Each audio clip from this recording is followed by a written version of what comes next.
न जाने ये बेटी भी क्या अजीब चीज होती है।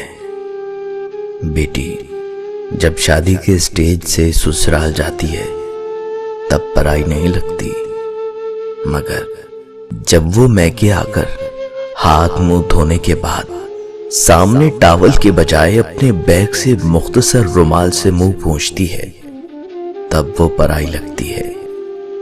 जब वो बावर्ची खाने के दरवाजे पर नामालूम सी खड़ी हो जाती है तब वो पराई लगती है। जब वो पानी के गिलास के लिए इधर उधर आंखें घुमाती है तब वो पराई लगती है। जब वो पूछती है वॉशिंग मशीन चलाऊं क्या, तब वो पराई लगती है। जब मेज पर खाना लगने के बाद भी बर्तन खोल कर नहीं देखती तब वो पराई लगती है। जब पैसे गिनते वक्त अपनी नजरें चुराती है तब वो पराई लगती है। जब बात बात पर गैर जरूरी कहे लगाकर खुश होने का ड्रामा करती है तब वो पराई लगती है। और लौटते वक्त अब कब आएगी, इसके जवाब में देखो कब आना होता है, ये जवाब देती है। तब हमेशा के लिए पराई हो गई ऐसे लगती है। लेकिन गाड़ी में बैठने के बाद जब वो चुपके से अपनी आंखें छुपा के खुश करने वाली कोशिश करती है तो वो परायापन एक झटके में बह जाता है, तब वो पराई सी लगती है।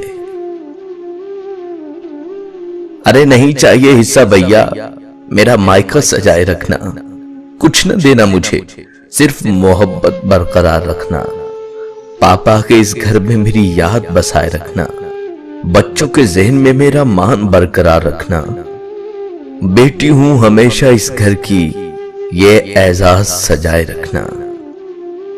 बेटी से मां का सफर, बेफिक्री से फिक्र का सफर, रोने से खामोश कराने का सफर, गुस्से से तहम्मुल का सफर। पहले जो आंचल में छुप जाया करती थी आज किसी को आंचल में छुपा लेती है। पहले जो उंगली पे गर्म लगने से घर को सर पे उठाया करती थी आज हाथ जल जाने पर भी खाना बनाया करती है। पहले जो छोटी छोटी बातों पे रो जाया करती थी आज वो बड़ी बड़ी बातों को जहन में छुपाया करती है। पहले भाई दोस्तों से लड़ लिया करती थी आज उनसे बात करने को भी तरस जाती है। माँ माँ कहकर पूरे घर में खेला करती थी आज माँ सुन के आहिस्ता से मुस्कुराया करती है। 10 बजे उठने पर भी जल्दी उठ जाना होता था आज 7 बजे उठने पर भी लेट हो जाया करती है। अपने शौक पूरे करते करते ही साल गुजर जाता था आज खुद के लिए एक कपड़ा लेने को तरस जाया करती है। सारा दिन मुफ्त होके भी बिजी बताया करती थी अब पूरा दिन काम करके भी काम चोर कहलाया करती हैं। एक इम्तिहान के लिए पूरे साल पढ़ा करती थी अब हर रोज बगैर तैयारी के इम्तिहान दिया करती हैं। न जाने कब किसी की बेटी किसी की मां बन गई, कब बेटी मां के सफर में तब्दील हो गई। दोस्तों, बेटियों की उम्मीदों पे फकत बाप पूरा उतरता है, ये किसी और के बस की बात नहीं। बाबा मुझे छोड़ कर गए तो जमाने ने बताया जिन बेटियों का बाप नहीं होता उनका कोई हमदर्द नहीं होता। बेटे अगर औलादे नरीना होते हैं तो बेटियां भी औलादे नगीना होती हैं और इन नगीनों को ठेस नहीं लगनी चाहिए चाहे वो अपनी हो या पराई। और जिस दिन तुम बेटी के बाप बन जाओगे तब तुम्हें वो माल नहीं मान नजर आएगी।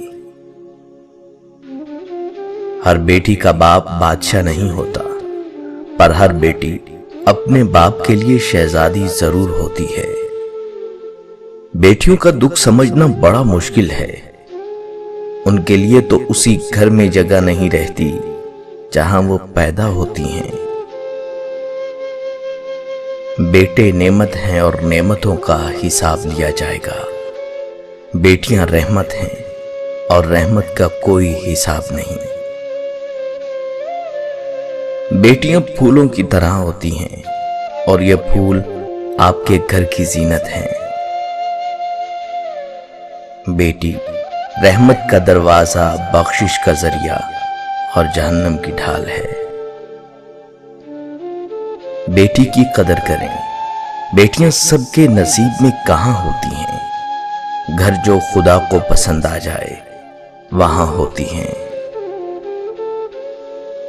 बेटी अल्लाह की रहमत होती है और रहमत कभी बोझ नहीं होती।